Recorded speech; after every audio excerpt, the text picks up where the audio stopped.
Be ready. 5 seconds.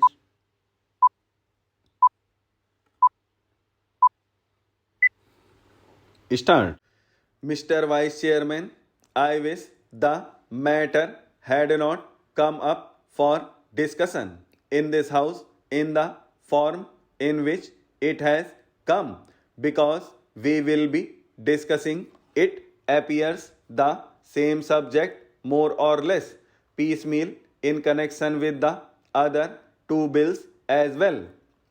What was necessary for the government in this connection was to provide for a general discussion on the report of the Finance Commission, the kind of thing that we have on such reports, and after hearing the views of the members here, they should have formulated a bill.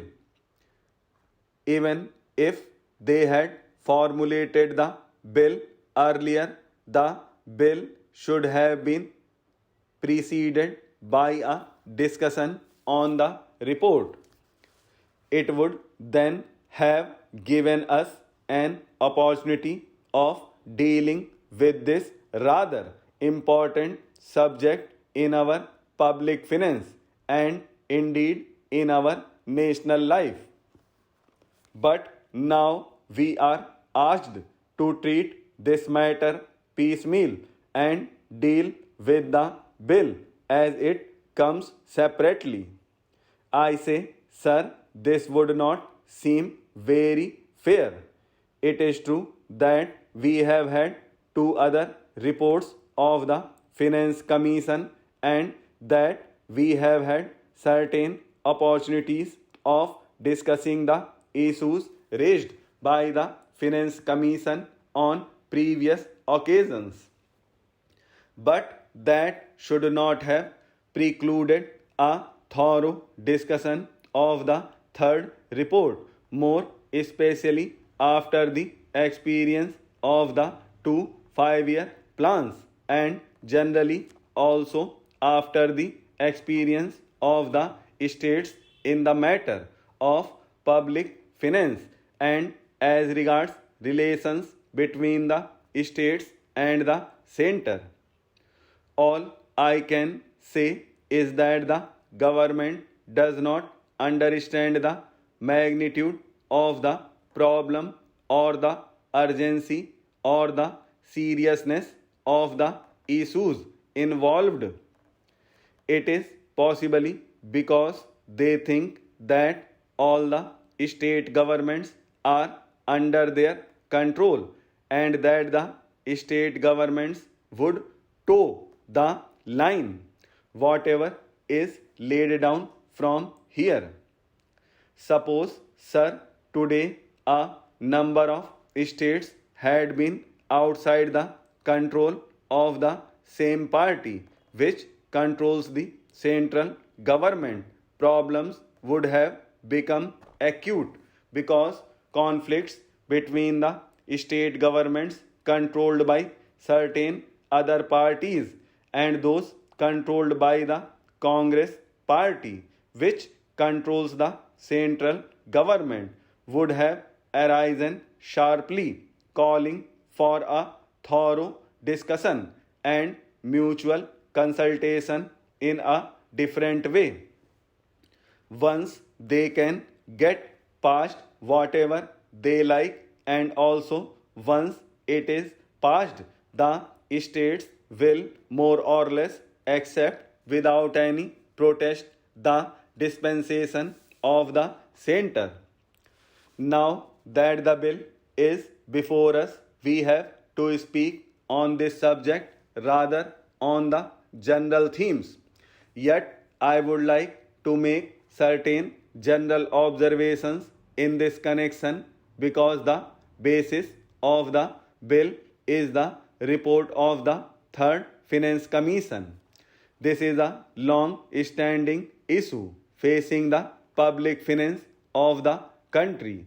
Those who have studied economics will know well how this matter had come up even during the British time when we did not have either independence or any kind of autonomy in the states even in that setup.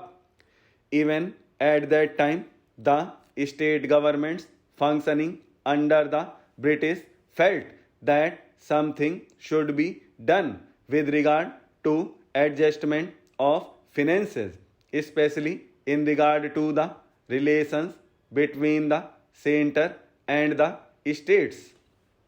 There had been a long standing controversy as to how the taxes, especially the income tax, should be divided between the center and the states. I do not deny the existence of the controversy, and this controversy is not easy to resolve.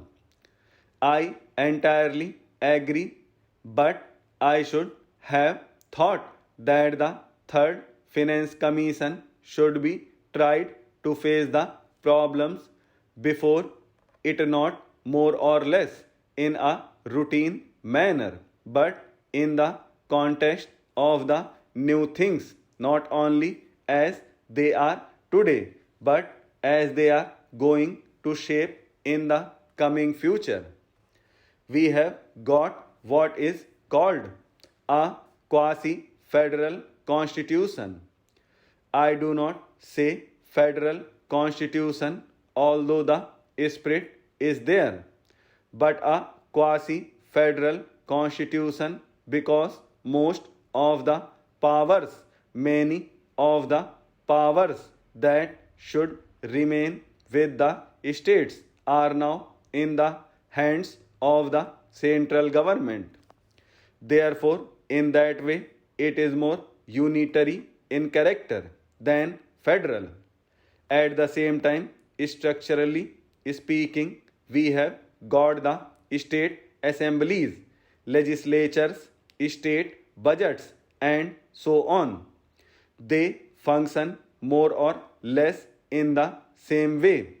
But if you go a little deeper into the affairs, it would immediately lead you to think that the states do not have any substantial real power, especially in the matter of finance. Perhaps at the time when the Constitution was framed, this aspect did not figure very much in the minds of the makers of the Constitution.